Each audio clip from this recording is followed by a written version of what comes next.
Welcome to my channel. Let me ask you something. Have you ever dreamed of living in a big city like New York and getting your very first job there? Maybe you have seen New York in movies.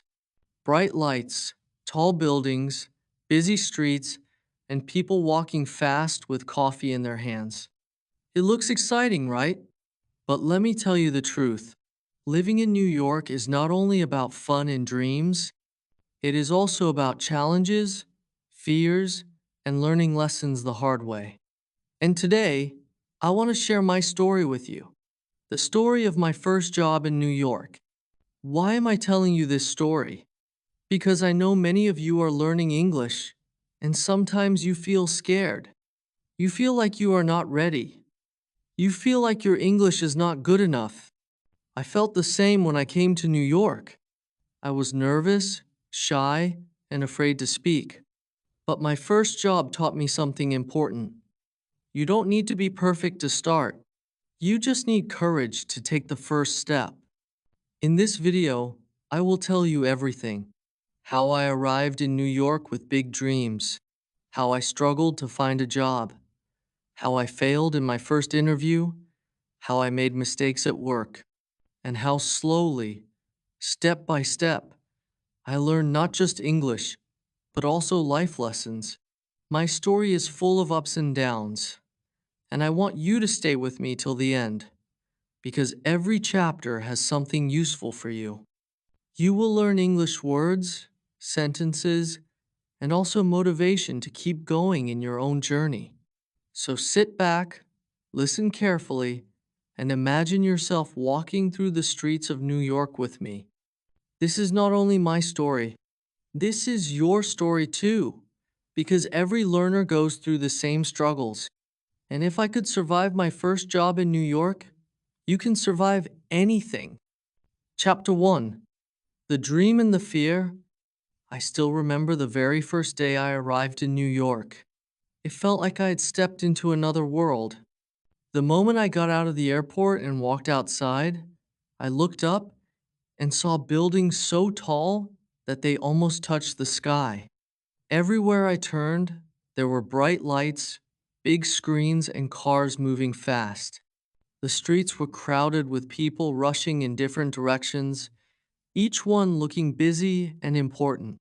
Some were talking on their phones, some were holding coffee cups, and others were walking so quickly that I could hardly keep up. The city was alive, full of energy, and I felt something I had never felt before, like I was standing in the middle of a dream. My heart was beating fast.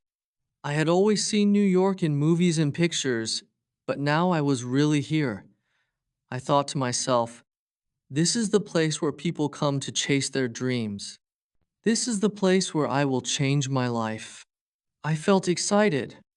That is our first word for today. Excited. Excited means happy and full of energy, looking forward to something. And that is exactly how I felt on that day. But as I started to walk through the city, something else started to grow inside me. At first, I was amazed by everything: the tall buildings, the yellow taxis, the sound of sirens in the background. But then I noticed how fast everyone was moving. People didn't stop to smile or talk. Everyone seemed to know where they were going, and I did not. I had no map, no plan, and most importantly, my English was very weak. Suddenly, my excitement began to mix with another feeling: nervous. Nervous means worried or not calm. I was nervous because I didn't know how to survive in this city. I came to New York with big dreams. I wanted to build a better life, earn money, and improve my English. I wanted to become strong and independent. I wanted to stand on my own feet. These dreams gave me hope, and hope is another important word.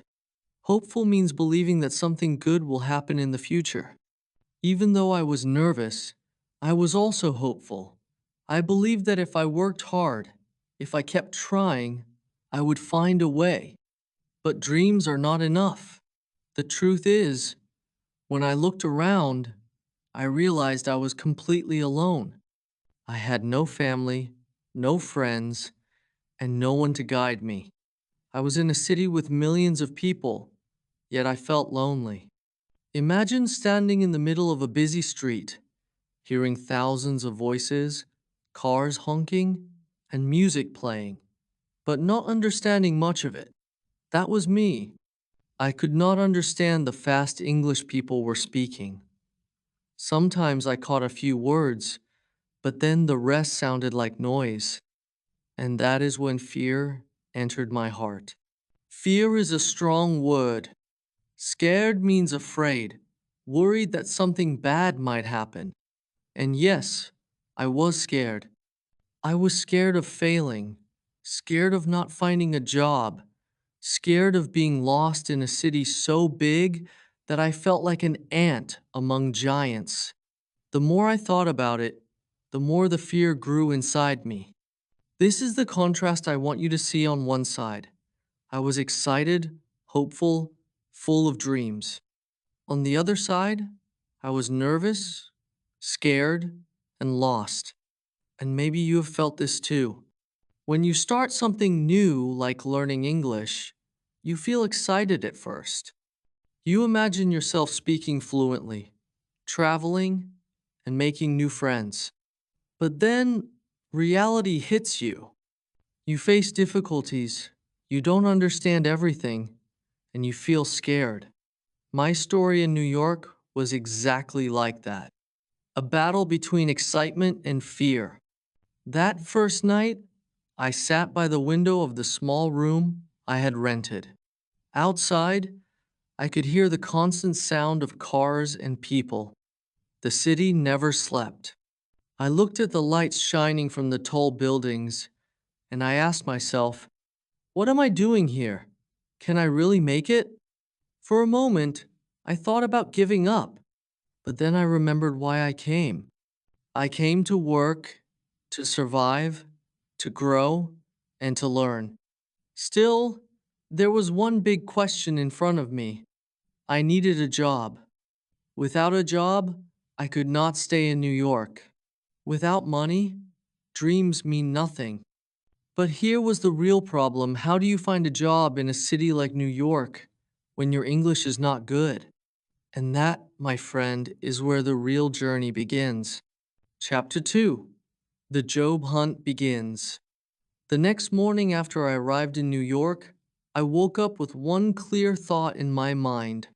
I need a job. Without a job, I could not pay my rent, I could not buy food, and I could not stay in the city for long. My savings were very small, just enough for a few weeks. I knew I had to move fast. But where do you start in a city so big, where you don't know anyone and your English is weak? That was the question I kept asking myself. So I decided to do the only thing I knew, walk. I walked through the busy streets of New York, looking at every shop, every restaurant, every small store. Whenever I saw a help wanted sign, my heart jumped. That sign meant they were hiring. But here came the challenge. I had to go inside and speak. I had to use English. And that was not easy for me. I still remember the first time I walked into a small bakery. The smell of fresh bread was strong, and the workers were moving quickly behind the counter. I went up nervously and asked in broken English, Job, you give job? The woman behind the counter looked confused for a moment. Then she smiled politely and said, oh, you mean, are we hiring? Sorry, not right now. I nodded quickly and rushed outside, embarrassed. My face turned red. I thought, I sound so silly, but I kept going. I walked into clothing shops, fast food places, and even gas stations. Sometimes people understood me, sometimes they didn't. One man laughed kindly when I said, I want to work you, instead of, I want to work with you. That was a big mistake. He corrected me gently and said, you mean you want to work here? I laughed too, even though inside I felt nervous. But later, I realized something important: mistakes are not the end of the world. Mistakes are part of learning. Let me teach you some simple phrases I wish I had practiced before job hunting. These are useful for beginners. Are you hiring? This means, do you need workers? I'm looking for work. This tells them you want a job. Do you have any job openings? Another way to ask if they have jobs. Can I fill out an application? This means you want to write your information for the job. These short sentences are powerful. If you memorize them, you can walk into any shop and ask with more confidence than I had on my first days. After many rejections, I started to feel tired. Walking all day in New York is not easy. The city is big, and my legs hurt from all the walking. Each time someone said, "Sorry, we're not hiring," my heart sank a little. But then I reminded myself, this is normal. Nobody gets a job on the first try. You have to keep going. One embarrassing moment I still laugh about happened in a small pizza shop. I walked in and asked, "You hungry?" instead of, "Are you hiring?" The man behind the counter laughed so hard. He thought I was offering him food. I quickly corrected myself. "No, no, job. Work. I want work." He smiled and said, "Not hiring, my friend, but good luck." That day, I learned the importance of clear pronunciation. One wrong word can completely change the meaning. Days passed, and my hope started to fade. Every night, I returned to my small room, tired and worried. My money was going down fast, and I was scared. But I refused to give up. I told myself, tomorrow I will try again. And that is something I want you to remember. Job hunting, just like learning English, takes patience. You may fail many times, but each failure brings you closer to success. Finally, one afternoon, after days of searching, I walked into a small restaurant. I asked nervously, "Are you hiring?" This time, the manager didn't say no. Instead, he said, "Leave your phone number. We'll call you." My heart jumped. It was the first time someone didn't reject me immediately. I walked out of that place smiling, hopeful again. A few days later, my phone rang. It was the manager from the restaurant. He said, "Can you come for an interview tomorrow?" For a moment, I couldn't believe it. I finally had a chance. My first interview in New York. I was happy, I was excited, and I was proud of myself. But at the same time, fear entered my heart again. The interview would be in English, and my English was still not good. Chapter 3. The First Interview. The night before my first interview in New York, I could hardly sleep. I lay in my small bed, staring at the ceiling, my heart racing. My mind was full of questions. What will they ask me? Will I understand their English? Will I freeze and forget everything? I kept repeating simple sentences to myself again and again. I whispered, "My name is, I am from, I want to work here." It was like I was studying for an exam, but the exam was life itself. When the morning came, I woke up early and put on my cleanest shirt. It wasn't fancy, but it was the best I had. I looked in the mirror and tried to smile, but my hands were shaking. That is what it feels like to be nervous. Nervous means your body is not calm because you are worried about what will happen. And believe me, I was very nervous that day. I walked to the restaurant where the interview was scheduled. The closer I got, the faster my heart beat. My stomach felt tight, like there were hundreds of butterflies flying inside. I walked in, and the manager asked me to sit down. He had a friendly smile, but his English sounded fast, and I had to focus very hard to catch his words. He started with a simple question. "Tell me about yourself." For most people, this is easy. But for me, it felt like a mountain. I took a deep breath and said slowly, "My name is Ali. I come from Pakistan. I want job. I work hard." He nodded politely. My English was broken, but at least I had answered. Later, I learned a better way to answer. "My name is Ali. I am from Pakistan.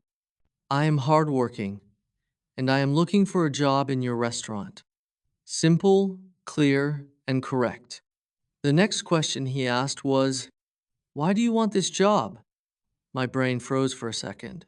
I wanted to say, "Because I need money to live," but I knew that didn't sound good. So I quickly said, "I like work. I want learn. I want help." My grammar was wrong, but he seemed to understand. A better answer could have been, "I want this job because I enjoy working with people and I want to learn new skills." That is polite and shows motivation. At one point, the manager asked me, "Do you have any experience?" I panicked. I thought he said, "Do you have any expensive?" My eyes went wide and I said, "No, I don't have expensive." He laughed a little, and when I realized my mistake, I laughed too. That moment broke the tension. Even though it was embarrassing, it also made the interview feel more human. Mistakes can make people smile, and sometimes they can even help you connect. The manager asked me one final question: "Can you work evenings and weekends?" I quickly answered, "Yes, I can work all the time." I wanted him to know I was ready, even if I didn't fully understand the schedule. Later, I realized it's important to be honest about your time. But in that moment, I just wanted to show I was willing to do anything. Let me stop here for a moment and teach you some common interview questions you may hear, along with simple answers you can use. Tell me about yourself. "My name is Ali. I am from Pakistan. I am hardworking and want to learn." "Why do you want this job?" "I want this job because I like working with people and I want to improve my skills." "Do you have experience?" "I don't have much experience, but I am ready to learn and work hard." "Can you work weekends?" "Yes, I can work weekends." These short answers are enough for beginners. You don't need perfect grammar. You just need confidence and honesty. After about 15 minutes, the manager looked at me. He paused, then said the words I was waiting to hear. "Okay, we will give you a chance. You can start next week." My heart exploded with joy. I had done it. I had survived my first interview, even with my broken English. I felt like I had climbed a mountain and reached the top. I walked out of the restaurant with a big smile. The streets of New York looked different that day. The same tall buildings, the same busy people, but now I felt like I belonged just a little bit more. I had a job. I was no longer just a stranger in the city. But deep inside, I knew the story was not over. Getting the job was one thing. Doing the job was another. I had no idea what challenges were waiting for me. I got the job, but I had no idea what was waiting for me. Chapter 4. The first day at work, the day finally came. My first day at work in New York. I woke up early, even before the sun had risen, because I could not sleep much the night before. My mind was full of questions. What will the restaurant be like? Will I understand what they say? Will I make mistakes? I put on my clean shirt and shoes, and with shaky hands, I left my small room. My heart was beating faster than usual, but there was also a smile on my face. I was excited. When I arrived at the restaurant, the smell of food welcomed me before I even stepped inside. It was a small but busy place, with tables close to each other and the sound of plates and glasses everywhere. The kitchen was loud chefs shouting orders, pans hitting the stove, and the noise of boiling water. At the counter, I saw people waiting for their food. This was my new workplace. The manager greeted me quickly. He was a tall man with a strong voice. "Welcome," he said, and then gave me something. It was a shirt and a cap. "This is your uniform," he explained. "And that is our first word today. Uniform. A uniform is special clothing workers wear, so customers know who they are." I changed into my new uniform, and suddenly, I felt like I was part of the team. The manager showed me the schedule for the week. Schedule means the plan of when you work. I saw my name written on the paper. Monday, 10 a.m. to 6 p.m. Tuesday, off. Wednesday, 2 p.m. to 10 p.m. I looked at it again and again, trying to understand. For me, it was more than just paper. It was proof that I had a job in New York. As I started, I met my coworkers. That is another important word. Coworkers means the people who work with you. They were from different countries: Mexico, China, India, Dominican Republic. Each one spoke English with a different accent. At first, this confused me. Sometimes I didn't understand my manager, and sometimes I didn't understand my coworkers. I felt lost in the sea of voices. But I noticed something. Even though everyone spoke differently, they all tried to help me. They smiled, pointed, and used simple words. Slowly, I began to feel less afraid. Then came my first real challenge, serving my first customer. A customer is the person who buys food or services. The customer ordered something quickly, and I did not understand. I froze for a moment. The manager came over and repeated the order slowly. "One chicken sandwich, no onions." I nodded and repeated, "One chicken sandwich, no onions." The customer smiled, but inside, I was shaking. I thought, what if I get it wrong? And yes, soon I made my first mistake. A coworker told me, "Take the order to table 6." But I thought he said, "Take order 6." So I took the wrong food to the wrong table. The customers looked at me with confusion. My face burned red with embarrassment.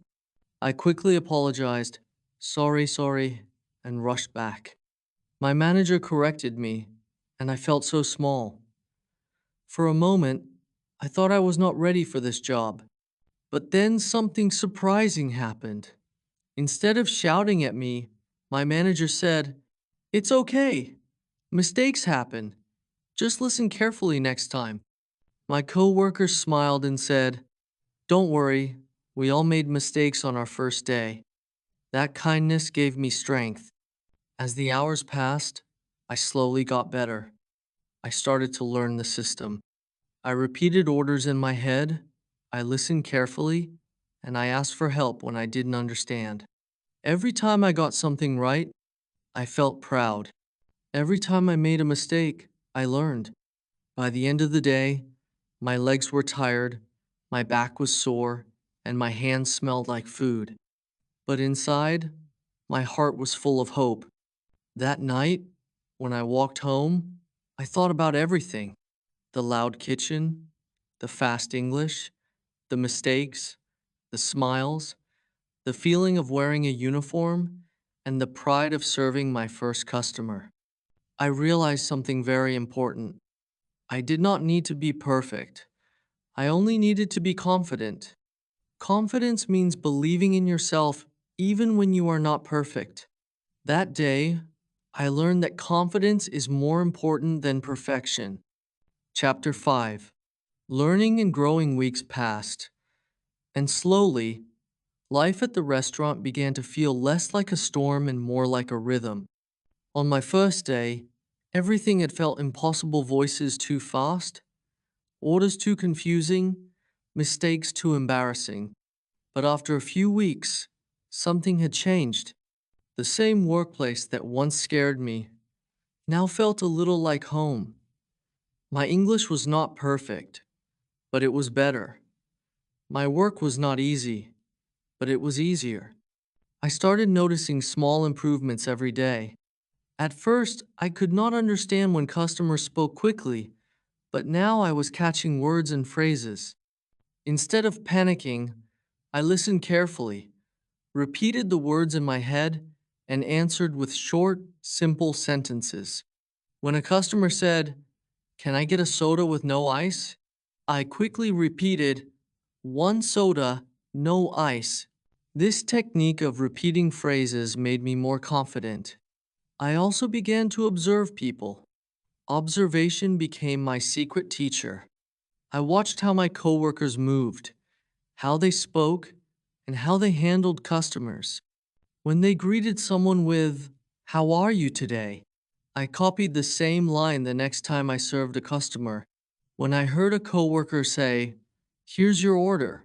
Enjoy your meal," I practiced it in my mind and then used it. This method is called shadowing, listening carefully, and repeating what you hear. Shadowing helped me learn natural English at work. Another strategy I used was asking simple questions. Whenever I didn't understand, I asked short, clear things like, "Can you say again?" or "What does this mean?" At first, I was shy, afraid people would think I was slow. But I realized something. Asking questions made people respect me more. It showed I wanted to learn. And most of the time, my coworkers explained with patience. I also learned the power of body language. Sometimes words failed me, but my hands and face spoke for me. A smile, a nod, or pointing at an item on the menu helped me survive many confusing situations.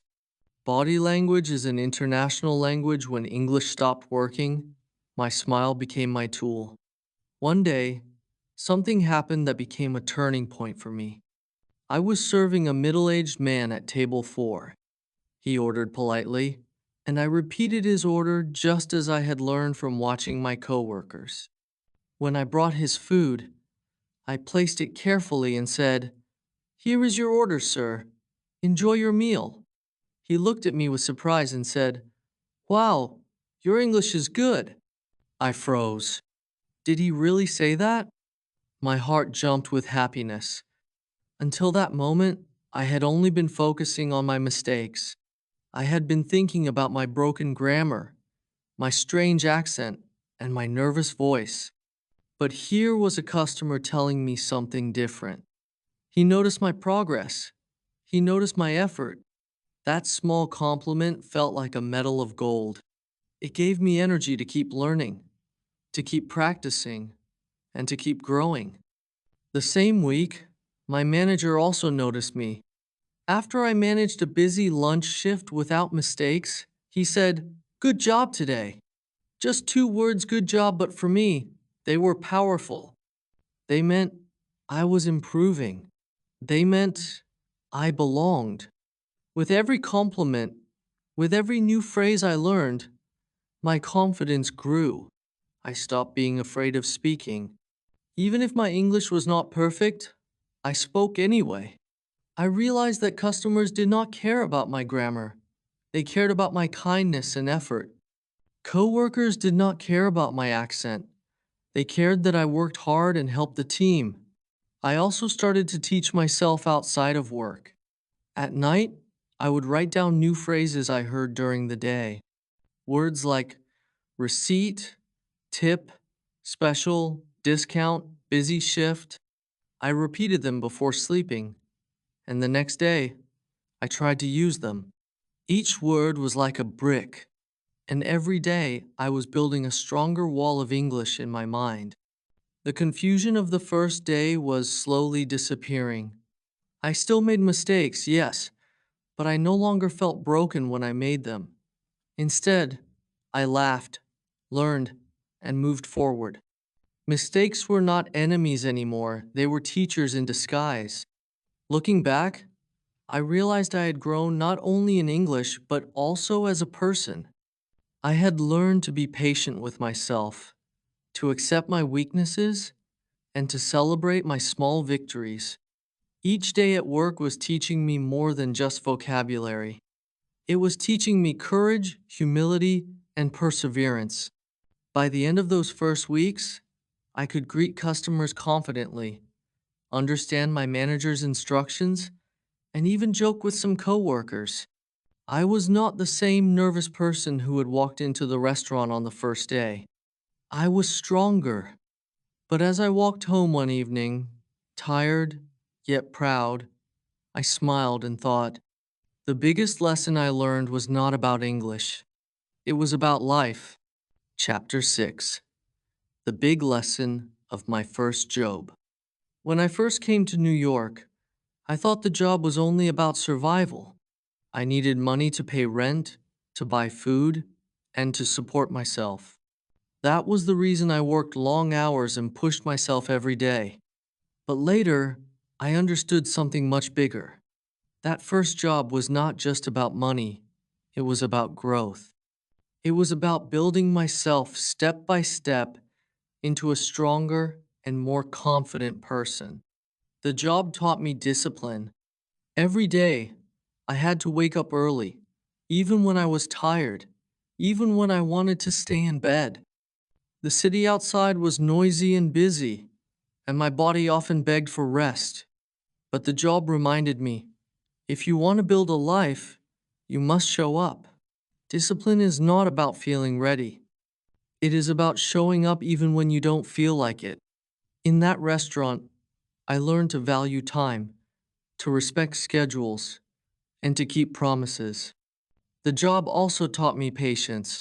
At first, I wanted everything fast, fast English, fast success, fast money.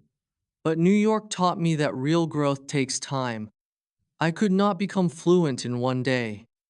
I could not master my work in one week. I had to wait, listen, practice, and slowly improve. Some days were frustrating. Some days I felt like I was stuck in the same place. But later, when I look back, I saw that every small effort, every single day, was shaping me. Patience became my silent teacher. And most of all, the job taught me courage. Courage to face people when I did not know the language. Courage to keep speaking even when I made mistakes.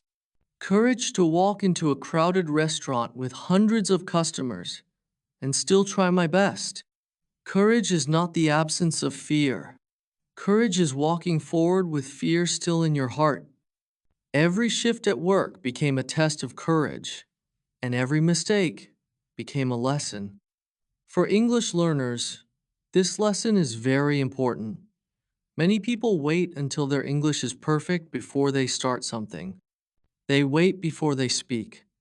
They wait before they apply for jobs. They wait before they live their dream. But let me tell you this, if I had waited for perfect English, I would still be waiting today.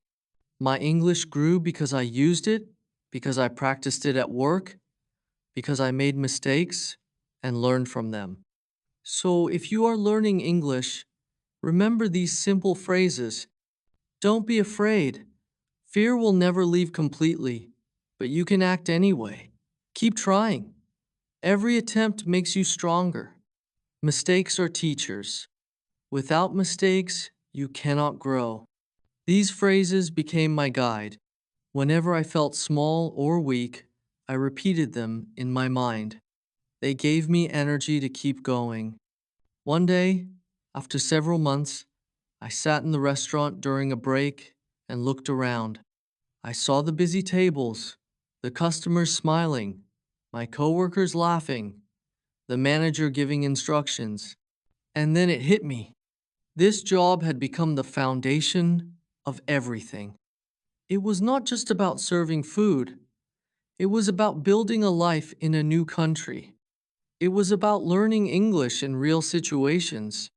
It was about discovering who I really was. That realization was a spike moment for me. I felt proud, I felt grateful, and I felt strong. My first job in New York was like a classroom, but not with books, it was a classroom of life. Every challenge had been a lesson. Every mistake had been a teacher. Every small victory had been a step forward. And this is the message I want to give you. No matter where you are, no matter how broken your English is, take your first step. Don't wait for the perfect moment. Don't wait for fear to disappear. Start small, but start today. That first step will lead you to the next, and soon you will look back and see how far you have come. When I think about my first job now, I smile. It was not glamorous, it was not easy, and it was not perfect, but it shaped me. It gave me confidence. It gave me discipline, patience, and courage. And it taught me that life is not about avoiding mistakes, it's about learning from them. So, if you are watching this and dreaming of your own journey, remember my story. Your first step may feel scary, but it may also become the foundation for everything that comes later. Trust yourself, take action, and keep growing. Because at the end of the day, the big lesson of my first job in New York was simple. Confidence is more important than perfection, and growth begins the moment you start. If this video helped you, make sure to click that like button. It really supports the channel and helps more learners like you find these simple English lessons. Also, don't keep this story to yourself. Share it with a friend or family member who is also learning English. Maybe your story can inspire them too. And of course, subscribe to this channel so you don't miss the next lesson or story. I post easy, motivational, and practical English learning content just for you. Now, I want to hear from you. Leave a comment below and tell me, what was your first job? Or if you haven't had one yet, what kind of job do you dream about? Your story matters, and I would love to read it. Who knows? Your comment might inspire another learner watching this video right now. So don't be shy, share your thoughts, and let's grow together as a community of English learners.